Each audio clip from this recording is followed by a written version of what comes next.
আসসালামু আলাইকুম ভিউয়ার্স, কেমন আছেন সবাই? আজ আপনাদেরকে দেখাবো দারুণ স্বাদের একটা রেসিপি। আর এটা হলো কাতলা মাছ, যাকে আমি ভালো করে ধুয়ে লবণ আর হলুদ দিয়ে মাখিয়ে রেখেছি। আর হলো উস্তা আর আলু, যেটাকে আমি পরিষ্কার করে ধুয়ে নিয়েছি। আর হলো পেঁয়াজ আর কাঁচামরিচ।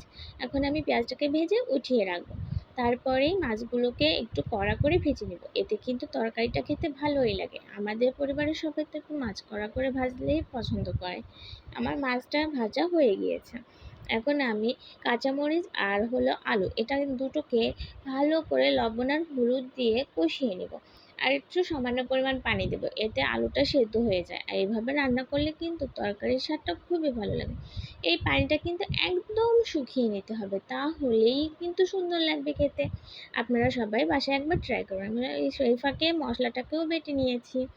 এবার মশলাটাকে বাটতে বাটতে আমার তরকারিটা আর মানে এই আলুটার পানি শুকিয়ে গেছে। এখন আমি দিয়ে দিব তরকারিতে যতটুকু পানি রাখতে চাই ঠিক ততটা পানি দিয়ে দিব। দিয়ে আমি কিছুক্ষণ জাল করে নিব, আর তার ভিতরে দিয়ে দিব কিন্তু মাছগুলো দিয়ে একটু সময় ধরে আমি ভালো করে জাল করে নিব পানি।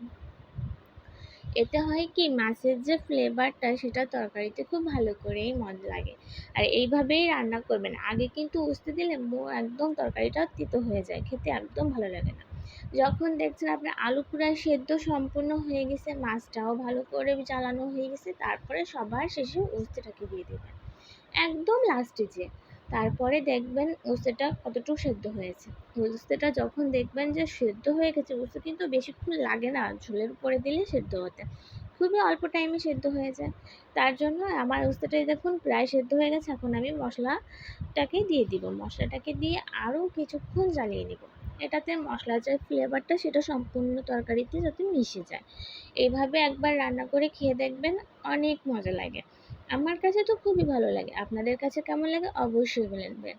আর দেখুন আমার এই তরকারিটা খেতে কতটাই না মজা হয়েছে, অনেক সুন্দর হয়েছে, লোকটাও কি সুন্দর আসছে না? আপনাদের কাছে কেমন লাগলো অবশ্যই আমাকে কমেন্টে বলবেন। আর সবাই খুব ভালো থাকবেন।